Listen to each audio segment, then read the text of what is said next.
말씀 로마서 14장 1절입니다. 14장 1절에서 15장 7절까지 14장 1절에서 15장 7절까지 한 절씩 돌아가면서 읽습니다.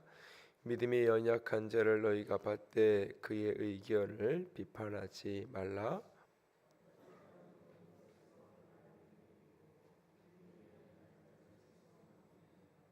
먹는 자는 먹지 않는 자를 업신여기지 말고 먹지 않는 자는 먹는 자를 비판하지 말라. 이는 하나님이 그를 받으셨습니다.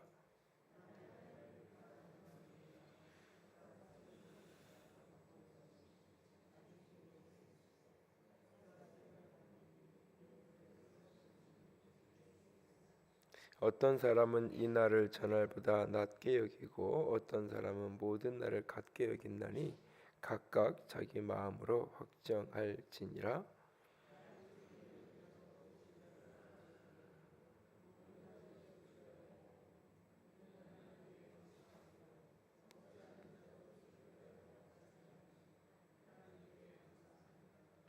우리 중에 누구든지 자기를 위하여 사는 자가 없고 자기를 위하여 죽는 자가 없도다.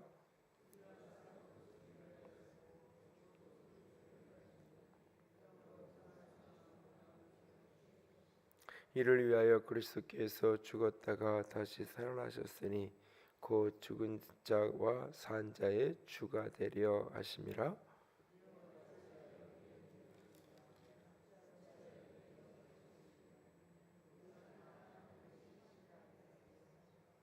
기록되었으되 주께서 이르시되 내가 살았노니 모든 무릎이 내게 꿇을 것이요 모든 혀가 하나님께 자백하리라 하였느니라.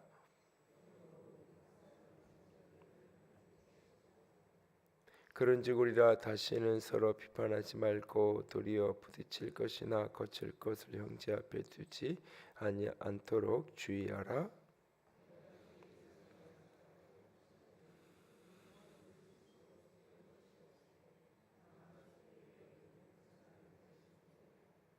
만일 음식으로 말미암아 내 형제가 근심하게 되면 이는 내가 사랑으로 행하지 아니함이라. 그리스도께서 대신하여 죽으신 형제를 내 음식으로 망하게 하지 말라. 하나님의 나라는 먹는 것과 마시는 것이 아니요 오직 성령 안에 있는 의와 평강과 희락이라.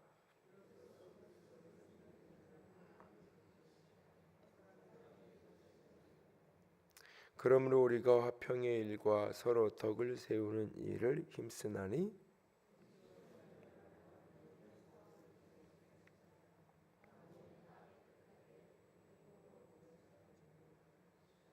고기도 먹지 아니하고 포도주도 마시지 아니하고 무엇이든지 내 형제로 거리끼게 하는 일을 아니함이 아름다우니라.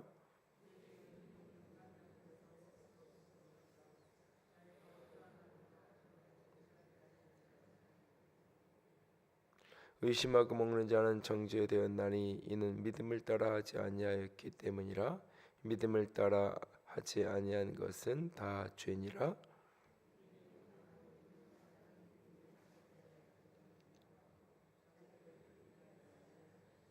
우리 각 사람이 이웃을 기쁘게 하되 선을 이루고 덕을 세우도록 할지니라.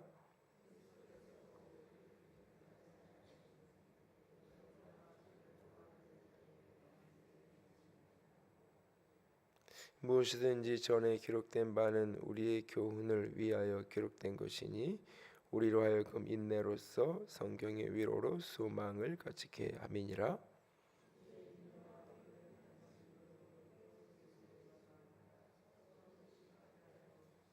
한 마음과 한 입으로 하나님 곧 우리 주 예수 그리스도의 아버지께 영광을 돌리게 하려 하노라.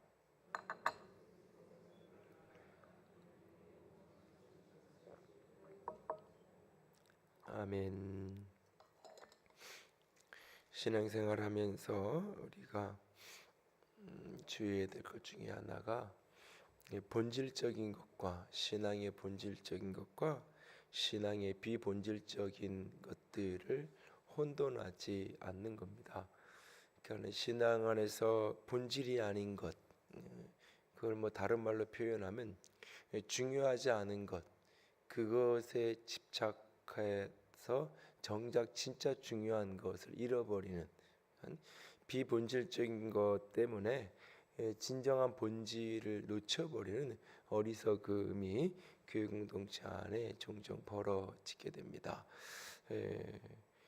오늘 본문에는 크게 두 가지 문제와 관련된 논란을 이야기하는데, 하나는 음식을 먹는 문제에 대한 이야기고 또 하나는 날을 정하는 문제입니다. 그러니까는 음식은 고기나 포도주나 이런 것들을 먹어도 되냐 안 되냐 하는 문제가 논란이 되어 있는 겁니다. 그래서 어떤 사람은 고기를 먹어도 된다라고 이야기하고, 어떤 사람은 먹으면 안 된다고 이야기하고, 어떤 사람은 술을 먹어도 된다라고 이야기하고, 어떤 사람은 술을 먹으면 안 된다고 이야기하고, 그것이 중요한 논쟁거리가 되고 논란거리가 되어 있습니다. 또 어떤 사람은 주일에 모여야 한다고 이야기하고, 어떤 사람은 안식일에 모여야 한다고 말하고, 어떤 사람은 이날 저날 상관없이 그냥 편리에 따라서 어떤 날에 모이든지 상관없다라고 이야기합니다. 사실은 2000년 교회 역사에서 지금도 여전히 논란거리가 되고 있는 이야기입니다.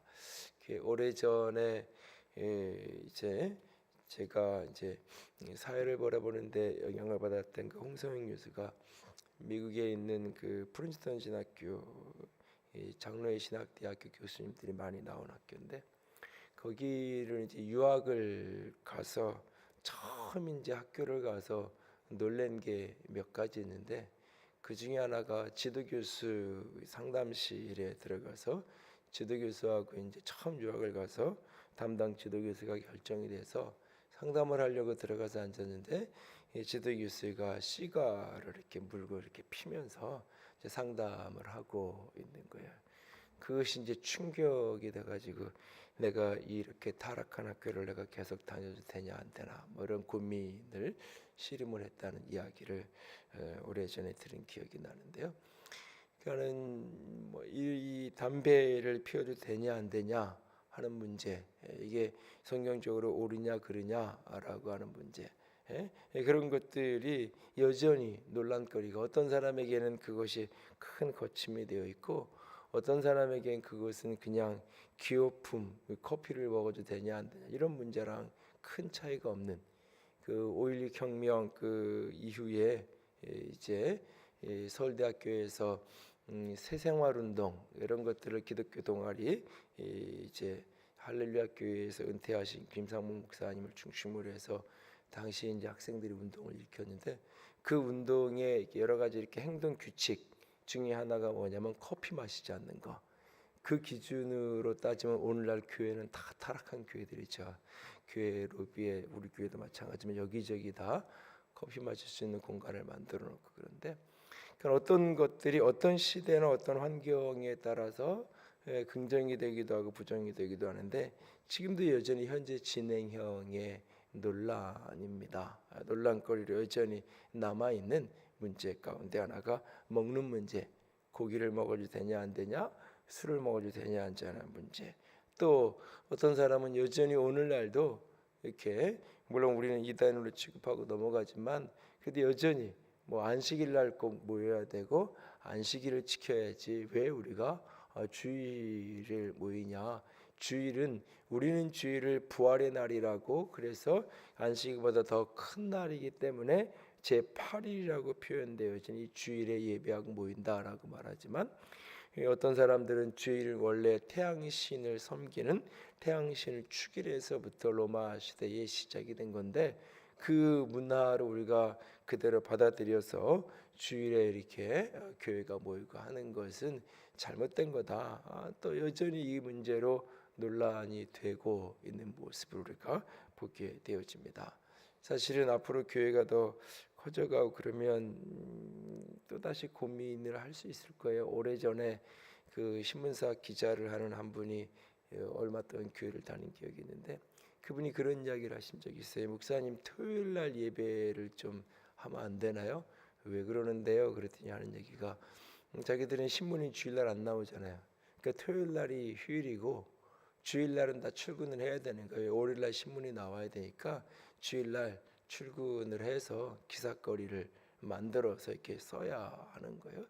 그러니까 토요일날 예배가 있으면 제가 편안하게 교회를 매주 안 빠지고 나올 수 있을 것 같은데 주일날 하니까 너무 힘드네요. 뭐 이런 이야기를 해가지고 그렇구나, 이게 또 이런 고민이 있는 분들도 계시는구나 이런 생각을 했던 적이 있는데 어떤 날에 모이는 게 옳은가라고 하는 문제도 여전히 논란거리 가운데 하나가 되고 있습니다.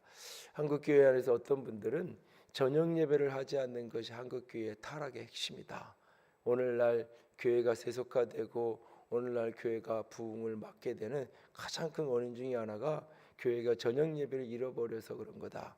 주일 저녁 예배 회복 운동, 그래가지고 그런 거를 거의 이렇게 생명처럼 이렇게 주장하는 그런 분들이 계세요.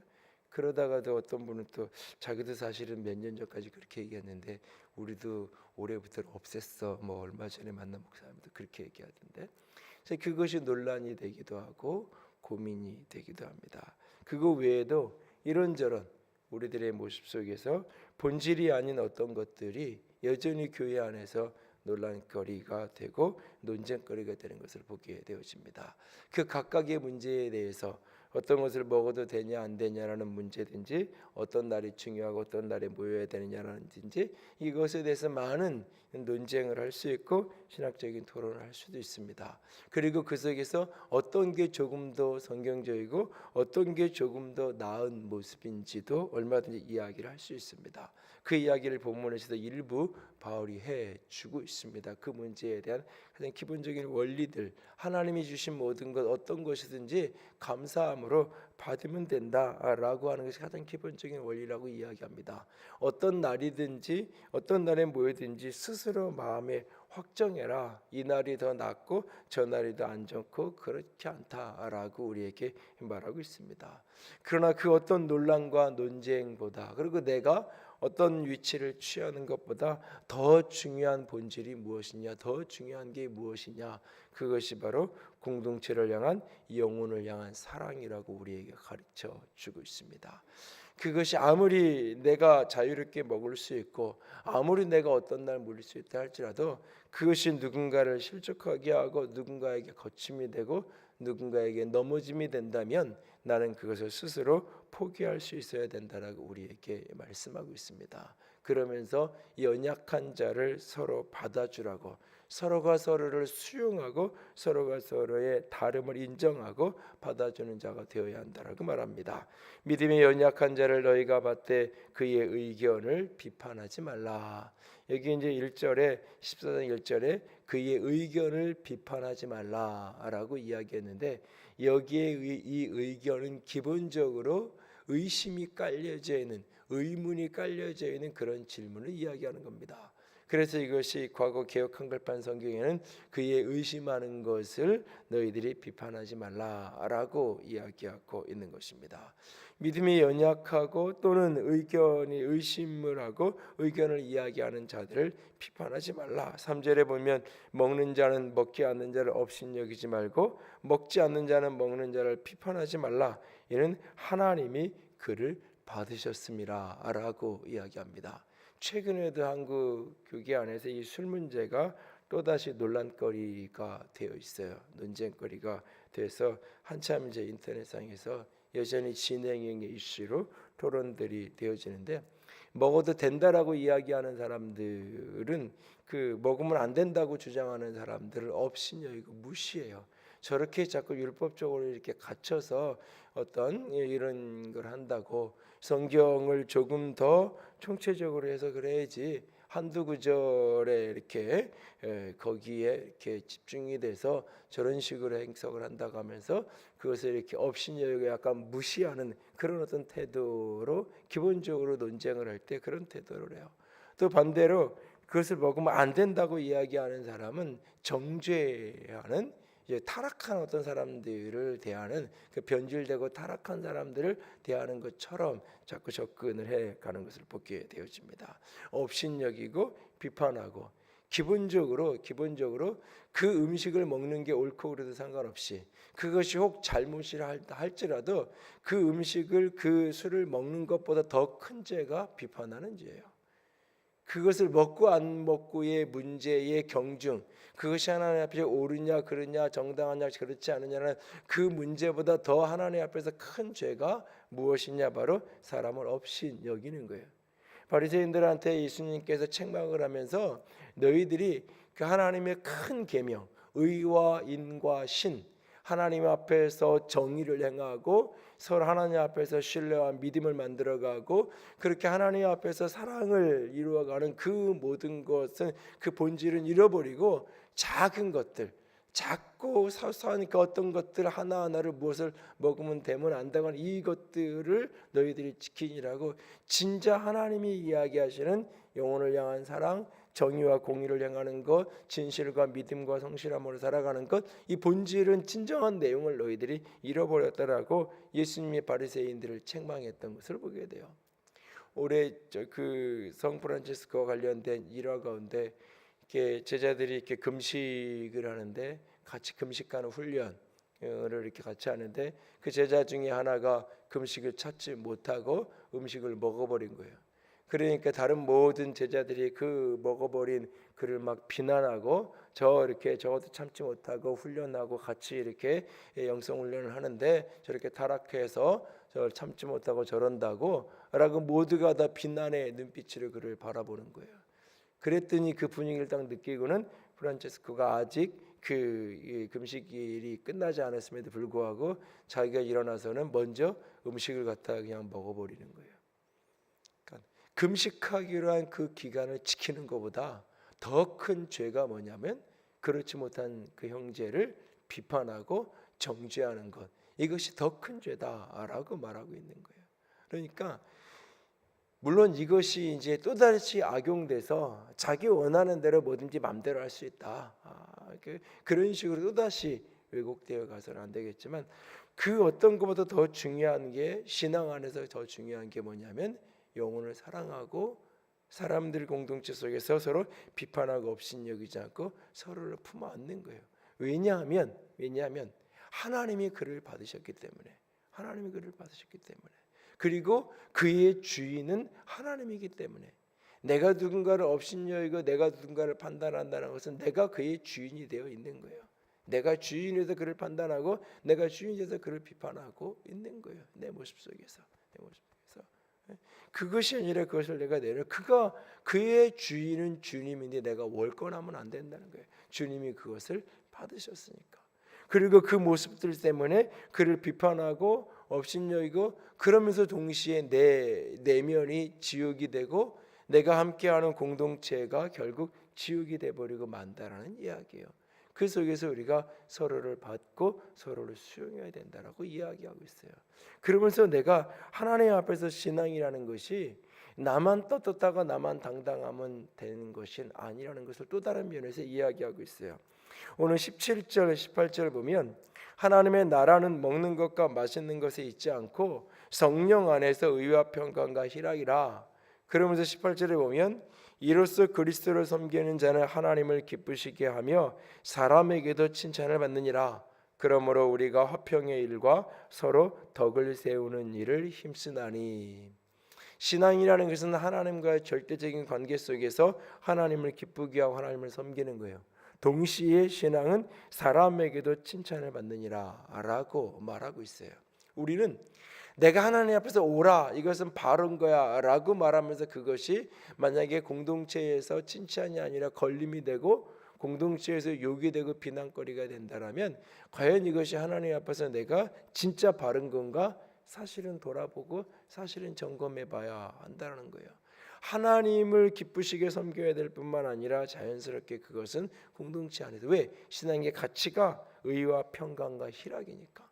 의와 평강과 희락이라는 것이 내 내면으로만 내가 의가 있고 하나님 앞에서 의로움을 얻고 내 내면에 내 내면이 평강하고 평안하고 내 안에 기쁨이 있고 많은 그리스도인들의 언어나 생활 속에서 굉장히 이렇게 걱정스러운, 저걸 어떻게든 좀 이렇게 바꿨으면 좋겠는데 사실은 선뜻 이렇게 지적하기가 곤란하고 부담스러운 것 중에 하나가 뭐냐면, 저는 마음이 평안해요.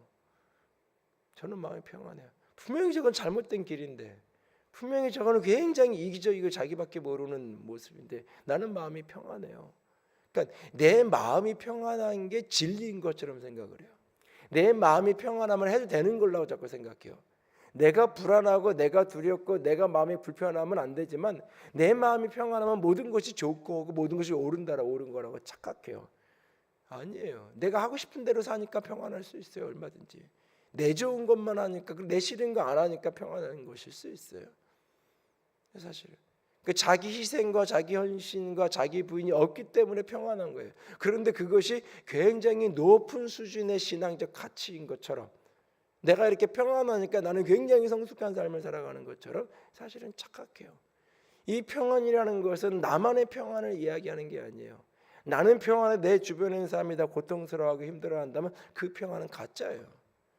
내 안에 있는 평안은 내 곁에 있는 공동체 형제의 평화와 화평으로 반드시 지금 흘러가야 되는 거예요. 기쁜데 나만 기뻐.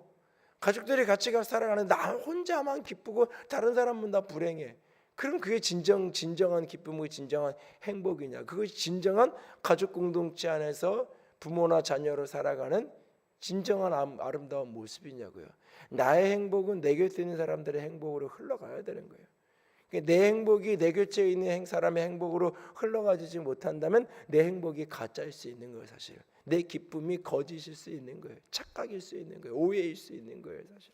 그러니까 하나님의 나라는 성령 안에서 의와 평강과 희락이라고 할 때 이것이 내 내면의 나 혼자만의 문제가 아니라 공동체적인 문제예요. 내가 누군가가 이 비본질적인 요소로 인해서 교회 안에서 이런 찬양을 하면 되냐 안 되냐, 뭐 어떤 가운을 입으면 되냐 안 되냐, 뭐 이런저런 여러 가지 비본질적인 요소들, 본질이 아닌 여러 가지 형식의 내용과 모습, 어떤 복장으로 예배를 나와야 되냐 안 되냐, 뭐 여러 가지 본질적이지 않은 모습들이 있어요. 그것으로 인해서 비판하고 업신여기고, 그것은 하나님 앞에서 옳지 못한 거예요. 동시에 또 나만 한편으로는 비판하면 안 되고 한편으로는 업신여기면 안 된다고 앞에서 이야기하는 동시에 나만 좋으면 돼. 다른 사람이 뭐든지 상관없이, 나는 다른 사람은 전혀 상관없이 내가 좋으니까, 내가 원하니까 나를 이렇게 하면 돼. 그것도 또 아니, 지극히 이기적이고 지극히 자기중심적인 모습인 거죠. 그리스도인이 신앙 속에서 끊임없이 연약한 자를 받고 수용하고 품어주고, 그리고 내가 좋지만 때로는 내 지체가 힘들어하고 고통스러워한다면 내가 그것을 포기할 줄 아는, 이것이 죄이기 때문에, 이것이 잘못된 것이기 때문에 아니라 할지라도 내 형제가, 내 지체가 그것을 싫어한다면 포기할 줄 아는, 그게 사랑이잖아요. 내가 사랑해서 무엇인가를 포기하고 하지 않는다고 할 때, 사랑해서 내가 무엇인가를 한다고 할 때 이것이 옳은가 그른가, 이것이 정의로운가 아닌가, 이 진리인가 아닌가, 사실 고민보다 더 중요해. 사랑하니까, 사랑하는 사람이 원하니까, 이거 나 별로 안 좋아하는데도 불구하고 때로 하게도 되고 하잖아요. 또 그것이 신앙의 중요한 가치라고 이야기하고 있어요. 하나님 안에서 신앙의 가장 본질적인 모습 가운데 하나가 뭐냐? 공동체 속에서 서로를 받아주고 서로를 품어주는 거예요. 주님이 그 영혼을 받으셨기 때문에, 특별히 교회 안에서, 공동체 안에서 작은 다름의 요소를 가지고 침소봉대해서 모든 것들을 부정하는 그런 우를 범해서는 우리가 안 될 것입니다. 나도 모르게 누군가를 비난하고 비판하는 죄에 빠지지 않기를 원합니다. 오래전에 저희 아버님, 어머님이 저희 교회에서 함께 신앙생활을 했던 기억이 있어요. 그때 부모님들을 교회를 좀 옮기시라고 해야 되겠다라고 생각했던 몇 가지 이유가 있는데, 그 중에 하나가 뭐냐면, 이 새벽에 이렇게 나오시면, 그리고 이렇게 돌아가시면 늘 마음이 이렇게 불편해하세요. 뭐가 불편해하냐면, 왜 누구는 안 나오고 누구는 안 나왔을까? 이게 이렇게 교인들이 지금 정도만 돼도 이렇게 별로 표가 안 나네, 더 적을 때니까. 아들인 동시에 목사잖아요. 그럴 때 자꾸 아들로 보이잖아요. 와서 이렇게 예배하는데 몇 명 이렇게 없고, 그리고 이제 본인이 생각하기에 아무개 집사는 올 만한 사람인데, 본인이 생각하기에 누구는 좀 와야 될 만한 사람인데 안 오는 거예요. 그러면은 본인이 이렇게 속을 자꾸 끓이시는 거예요. 마음이 힘들어하는 거예요. 그러면서 제 안에 어느 날 느껴진 게 뭐였냐면, 처음에는 하나님 때문에 기도 생활을 시작한 건데, 어느 단계를 넘어가면서부터는 아들 때문에 기도를 하는 거예요. 사실은 아들 때문에 새벽 예배를 나오는 거예요. 그러면 이게 하나님 앞에 가서는 아무런 상급이 없겠다. 그러면서 오히려 끊임없이 마음으로 누군가를 향하여 비난하고 누군가를 향하여서 정죄하는 죄를 짓고 살아가겠다. 하나님 앞에 갔을 때 평생 목회자들을 둔 죄 아닌 죄로 수고하고, 본인이 좀 자고 싶은데도 깨어서 나오고 그러면서 신앙생활을 했지만, 남들 보기엔 평생을 새벽기도를 하면서 헌신한 것 같지만, 하나님 앞에 막상 가면 넌 나를 위해서 한 게 아니라 네 아들을 위해서 한 거고, 그 기도한다고 엎드리는 시간보다 더 많은 시간을 사람들을 쓸데없이 비판하고 판단하고 그러면서 너는 죄졌잖아. 하나님 앞에 가면 그러겠더라고요. 이건 아니다 싶더라고요. 어느 날부터. 그러면서 사실은 그래도 이제 선뜻 이야기하기가 어렵고, 뭐 이렇게 같은 동네에 있는데 또 다른 데 가시라는 것도 이게 덕도 안 되고, 그러면서 사실은 몇 년을 기도를 하다가 연결이 돼서 이제 안산으로 이사를 가시면서 이렇게 나가게 그쪽 교회로 다니시게 됐는데요. 처음에는 뭐 교인들 없을 때는 이제 같이 있으라 그러더니 교인들 조금 늘었다고 가라 그런다고 마음도 힘들어도 하시고 뭐 그랬어요 사실은. 근데 어느 정도 이렇게 지나고 나서는 너무너무 편안하다. 왜?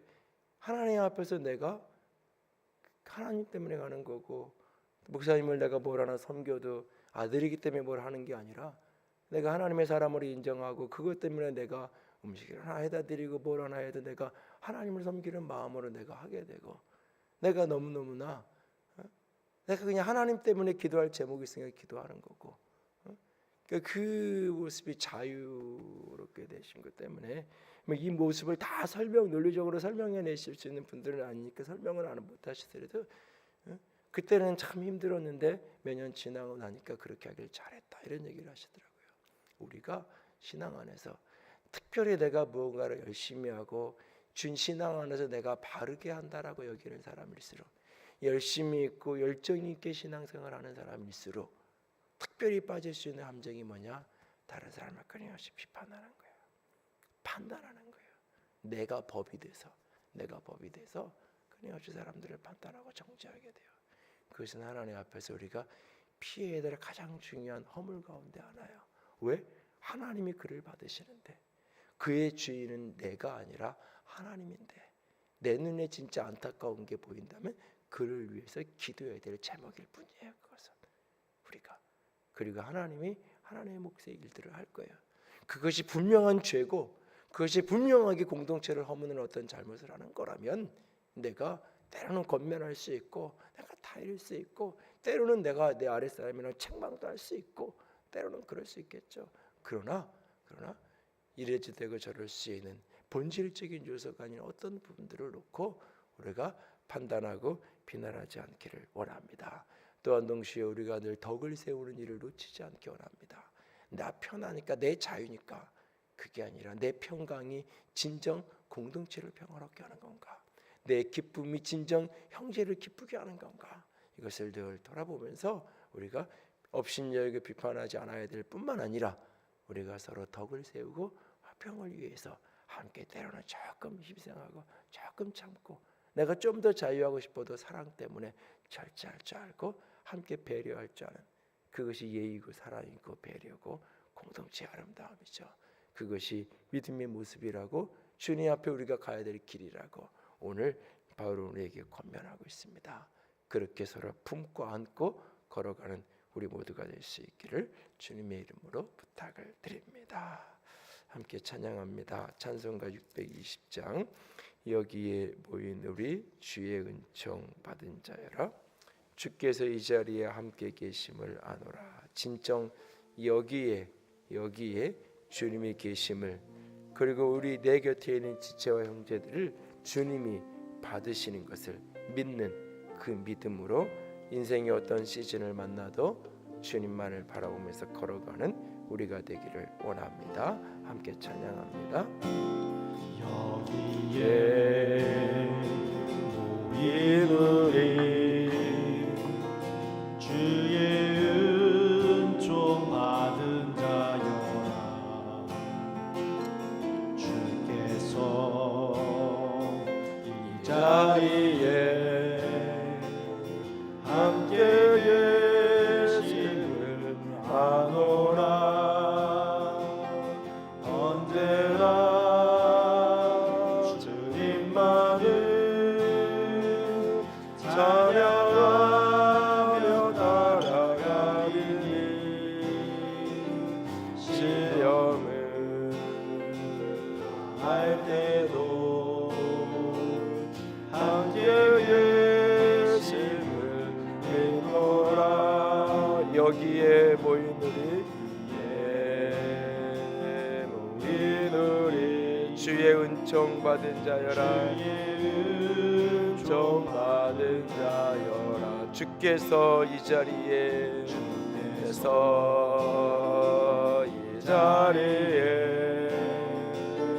함께 계심을 아노라. 언제나 주님만을 찬양하며 따라가리니 시험을 당할 때도 함께 계심을 믿노라. 이 믿음도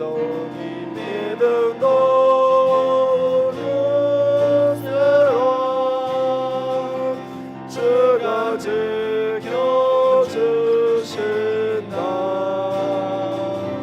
어둠 밤에도 주의 밝은 길을 인도하여 주신다. 이 시간 함께 기도합니다.